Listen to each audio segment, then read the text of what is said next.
ഇതിൽ നിന്നെല്ലാം ഒരു കാര്യം എനിക്ക് മനസ്സിലായി.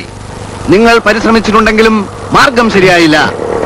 ഇതുപോലുള്ള നൂറുകണക്കിന് നിവേദനങ്ങളും ആവലാതികളും മന്ത്രിമാരുടെ മേശപ്പുറത്ത് കെട്ടിക്കിടക്കുകയാണ്. ഇതിൽ പരിഗണിക്കേണ്ടത് ഏത്, തള്ളിക്കളയേണ്ടത് ഏത്? ഈ ചോദ്യം വരുമ്പോൾ അവർ ന്യായമായും ചിന്തിക്കും. പാർട്ടി ഫണ്ടിലേക്ക് ഒരു സംഭാവന എന്ന ഓമന പേരിൽ അറിയപ്പെടുന്ന കൈക്കൂലി ഉണ്ടല്ലോ, കൈക്കൂലി. പണത്തിന്റെ മേലെ പരുന്തിന് മാത്രമല്ല രാഷ്ട്രീയ പാർട്ടിക്കും പറക്കാൻ ഒക്കുകയില്ല എന്ന സത്യം നിങ്ങൾ മനസ്സിലാക്കിയിരിക്കണം. ഇത്തിരിയൊക്കെ കൈക്കൂലി കൊടുക്കുക എന്നുള്ളത് ഇക്കാലത്തെ ഒരു രാജനീതിയാണല്ലോ. ഈ പറഞ്ഞത് ന്യായം.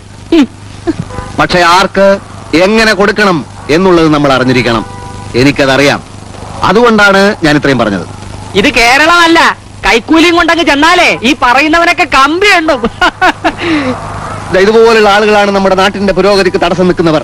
അടുത്ത 2 കൊല്ലത്തേക്ക് ഈ ഭാഗത്തെങ്ങാനും പൈപ്പ് ലൈൻ വന്നാൽ ഞങ്ങൾ മൊട്ടയടിക്കൂ അല്ലേ?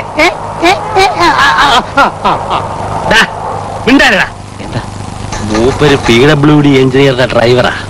അത്രയല്ലേ ഉള്ളൂ. ഞാനേ വലിയൊരു സത്യം അങ്ങ് തുറന്നു പറയാൻ പോവാ. ഇവിടത്തെ PWD മിനിസ്റ്റർ തിരുനെൽവേലി മുത്തകൃഷ്ണൻ ഉണ്ടല്ലോ, അദ്ദേഹം തിരുനെൽവേലി കോളേജിൽ എന്റെ ക്ലാസ്മേറ്റാ, MA-ക്ക്. മിണ്ടായിടൂ.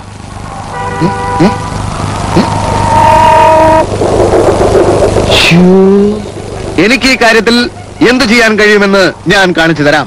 ഇവിടുത്തെ PWD എഞ്ചിനീയർക്ക് എന്ത് സംഭവിക്കുമെന്നും ഞാൻ മനസ്സിലാക്കി കൊടുക്കാം.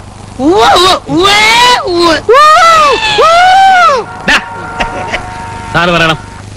മുത്തകൃഷ്ണൻ എന്റെ സുഹൃത്താണേലും ആ സുഹൃത്ത് ബന്ധം എക്സ്പ്ലോയിറ്റ് ചെയ്യാൻ, എന്ത് ചെയ്യാനാണ്? ചൂഷണം ചെയ്യാൻ. അതെ, ചൂഷണം ചെയ്യാൻ എനിക്ക് താല്പര്യമില്ല. അതുകൊണ്ടാണ് കൈക്കൂലി കൊടുക്കാം എന്ന് ഞാൻ പറഞ്ഞത്. പക്ഷെ ഞാൻ പറഞ്ഞാൽ അവനത് ചെയ്തിരിക്കും.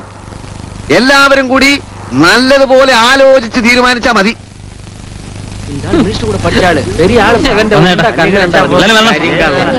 സാറ് പറഞ്ഞെന്താ